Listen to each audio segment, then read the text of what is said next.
오래된 뇌에 등, 그 뭐냐, 지능기기를 만들려면 오래된 뇌 부분에서 존재하는 몇 가지가 필요하다. 앞에서 나는 오래된 뇌 지역을 복제할 필요가 없다고 말했다. 그것은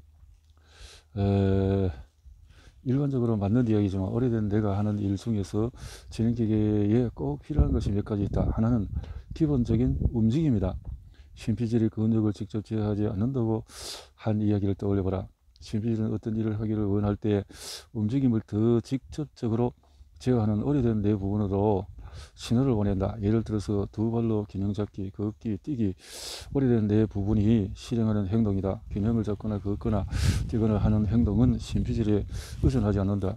이것은 이치에 닿는데 우리에게 신피질이 진화하기 오래전부터 동물들은 걷고 달릴 필요가 있었기 때문이다. 그리고 신피질이 포식 동물을 피할 경로를 생각해야 할 때 그렇게 하는 대신에 신피질이 모든 발걸음을 일일이 생각하기를 우리가 원할 이유가 있겠는가? 그런데 꼭 이런 방법을 택해야 할까? 신피질 등가물이 움직임을 직접 제어하는 지능기기를 만들 수는 없을까? 나는 그럴 수 없다고 생각한다. 신피질은 부분형 알고리즘에 가까운 것을 실행하지만 이 유연성에는 대가가 따른다. 신피질은 이미 감지기가 있고 행동을 하는 것에 붙어 있어야 한다. 신피질은 완전히 새로운 행동을 만들어내지 않는다. 그 대신에 기존의 행동들을 묶고서 새롭고 유용한 방식으로 펼치는 법을 배운다. 행동의 기본 요소는 손가락을 구부리는 것처럼 단순한 것이 될 수도 있고 걷기처럼 복잡한 것이 될 수도 있지만 어쨌든 신피질에는 그런 것이 존재해야 한다. 오래된 뇌에서 행동의 기본 요소는 전혀 고정되어 있지가 않다. 그것은 학습에 따라서 변할 수 있다. 따라서 신피질도 그에 따라서 끊임없이 적응해야 한다. 기계의 체화와 밀접하게 얽혀있는 행동은 내장되어야 한다. 예컨대 자연재해로 고통받는 사람들에게 긴급 구호물자를 전달하는 것이 목적인 드론이 있다고 하자. 우리는 이 드론을 지능을 가지게 만들어서 도움이 가장 적실한 지역이 어딘지 스스로 평가하고 다른 드론들과 협력해서 보급물자를 실어 나르게 할 수 있다. 드론의 신피질은 비행의 모든 측면을 제어할 수 없고 우리도 그러기를 원하지 않는다. 드론은 안정적인 비행과 착륙, 장애물 회피 등을 위해서 내장된 행동이 있어야 한다. 우리의 신피질이 두 발로 균형을 잡는 것에 대해서 생각할 필요가 없는 것처럼 드론에서 지능이 있는 부분은 비행 제어에 대해 생각할 필요가 없어야 할 것이다. 안전한 지능기계에 내장시켜야 할 또 다른 종류의 행동이다. SF 작가 아이작 아시모프는 로봇공학 3원칙을 제안한 것으로 유명하다. 이 원칙들은 안전규정과 비슷하다. 로봇은 인간에 해를 끼치거나 혹은 행동을 하지 않음으로써 인간에게 해를 끼쳐서는 안 된다. 로봇은 인간의 명령에 복종해야 하며 단 그 명령이 첫 번째 원칙에 위반될 때에는 예외로 한다. 로봇은 자신의 존재를 보호해야 하며 단 그러한 보호가 첫 번째와 두 번째 원칙에 위배될 때에는 예외로 한다. 아시모프의 로봇공학 3원칙은 SF 소설 맥락에서 제안되었고 모든 형태의 기계 지능에 반드시 적용되는 것은 아니다. 하지만 모든 제품 설계는 고려할 만한 안전장치가 있다. 그것은 아주 간단한 것일 수 있다. 예를 들면 내 차에는 사고를 막기 위한 안전 시스템이 내장되어 있다. 평상시에 차는 엑셀레이터와 브레이크 페달을 통해서 내가 내리는 지시를 따른다. 하지만 내가 충돌할 가능성이 있는 장애물을 감지하면 차는 내 지시를 무시하고 브레이크를 건다. 이 경우에는 차는 아시모프의 첫 번째 원칙과 두 번째 원칙을 따른다고 말할 수 있으며 혹은 내 차를 설계한 공학자들이 어떤 안전장치를 설치했다고 말할 수도 있다. 지능기계도 안전을 위해서 내장된 행동이 있을 텐데 나는 완벽을 기하기 위해 이 개념을 여기에 포함시키려고 한다. 다만 이 요건은 지능기계의 전유물은 아니다.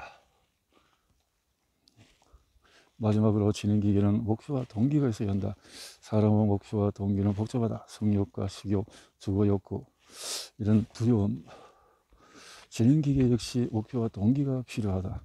하루 종일 햇빛을 쬐면서 빈둥거리라고 로봇 건설 노동자를 화성에 보내려고 하지는 않을 것이다. 그리고 시도의 위험이 따를까? 첫째, 신피질은 스스로 목표나 동기 감정을 만들지 않는다는 사실을 기억할 필요가 있다. 내가 신피질과 세계 지도 사이의 유사성을 지적한 이야기를 떠올려보라. 지도는 우리가 있는 장소에 원하는 장소에 가려면 어떻게 가야 하는지, 만약에 어떤 방식으로 행동하면 무슨 일이 날지, 그리고 다양한 장소에 어떤 것이 있는지를 알려준다. 하지만 지도 자체는 동기가 전혀 없다. 지도는 어떤 곳에 가고 싶은 욕구가 없으며 자발적으로 목표나 야심을 만들지도 않는다. 신피질 역시 그렇다. 신피질 역시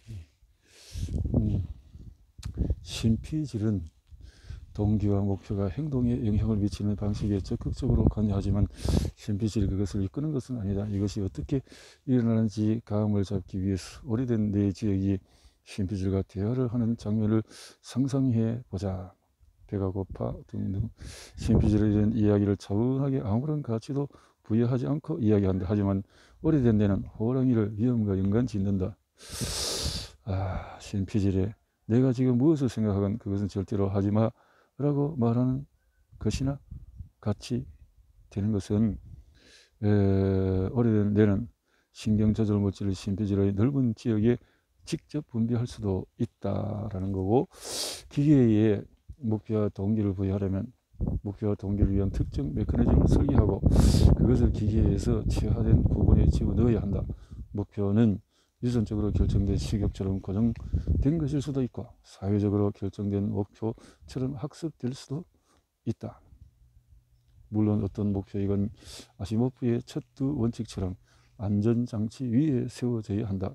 요약하면 지능기계는 어떤 형태의 목표나 동기가 필요하다. 하지만 목표와 동기는 지능의 결과가 아니며 스스로 나타나지 않는다.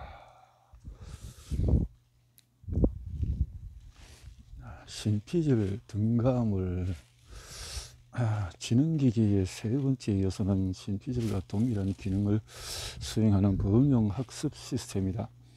또다시 설계의 선택지가 아주 넓을 수 있다. 선택지가 넓을 수가 있다. 나는 그 중에 속도와 용량 두 가지를 이야기하려고 한다. 속도, 신경세포는 유용한 어떤 일을 하는데 적어도 5초가 걸린다. 5밀리초가 걸린다. 실리콘으로 만든 트랜지스터보다 이보다 약 100만 배나 빠르다. 100만 배나 빠르다.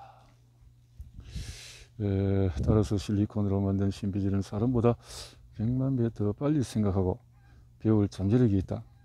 사고 속도가 그토록 극적으로 향상되면 어떤 결과가 나올지 상상하기 어렵다. 하지만 상상력의 날개를 활짝 펼치기 전에 지능기계 중에서 일부가 생물학적인 데보다도 100만 배 빨리 작동한다고 해서 전체 지능기계가 100만 배 빨리 돌아가거나 지식을 그만큼 빨리 습득한다는 뜻은 아니라는 점을 지적하고 싶다. 예를 들어 인간이 살아갈 서식지를 건설하기 위해 화성에 보냈던 로봇 건설 노동자들을 다시 생각해보자. 이 로봇들은 아주 빠르게 생각하고 문제를 분석할 수 있을지 몰라도 실제 건설 과정은 아주 약간 빨라지는데 그칠 것이다. 무거운 물질을 움직이는 속도에는 제약이 따르는데 너무 빨리 움직이면 관련된 힘들이 그것을 구부리거나 부술 수 있기 때문이다. 무거운 물질을 움직이는 속도에는 제약이 따르는데 만약에 로봇이 금속 조각에 드릴로 구멍을 뚫는 작업을 한다면 사람이 하는 것보다 더 빨리 하지 못할 것이다. 물론 로봇 건설 노동자는 중단 없이 계속 일할 수 있고 지치는 법이 없으면 실수도 적다. 따라서 지능기기를 사용해서 화성을 인간이 살 수 있도록 준비하는 전체 과정은 사람을 투입한 것보다도 몇 배 빠를 수 있겠지만 100만 배까지 빠를 수는 없다. 또 다른 예를 보자. 신경과학자의 일을 하는 지능기기가 있는데 다만 생각만 100만 배 빨리 한다면 어떨까? 신경과학자들은 우리 뇌를 현재 수준에서 이해하는 데 수십 년이 걸렸다. AI 신경과학자들이 같은 일을 했다면 이러한 진전이 100만 배 더 빨리, 그러니까 1시간도 채 되지 않은 시간에 일어났을까? 그렇지가 않다. 나와 우리 팀처럼 일부 과학자들은 이론가이다. 우리는 논문을 읽고 가능성 있는 이론들을 놓고 토론을 하고 소프트웨어를 만들면서 시간을 보낸다. 원리적으로 이런 일들 중에서 일부는 진행기계가 한다면 훨씬 더 빨리 일어날 수 있다. 하지만 우리의 소프트웨어 시뮬레이션을 돌리는 데에는 여전히 며칠이 걸릴 것이다. 게다가 우리의 미래는 아무것도 없는 것에서 나온 것이 아니다. 우리는 실험적 발견에 크게 의존한다. 신경과학만 그런 것이 아니라 거의 모든 과학 탐구 분야는 실험 데이터에 의존한다. 속도를 크게 높일 수 있는 분야가 일부 있다. 수학자들은 주로 생각하고 수식을 쓰고 개념들을 공유한다. 그렇기 때문에 수학적인 부분에서 미리 일어날 일을 예상하는데 우리 오늘날 컴퓨터가 훌륭한 유추를 제공한다. 그런 면에서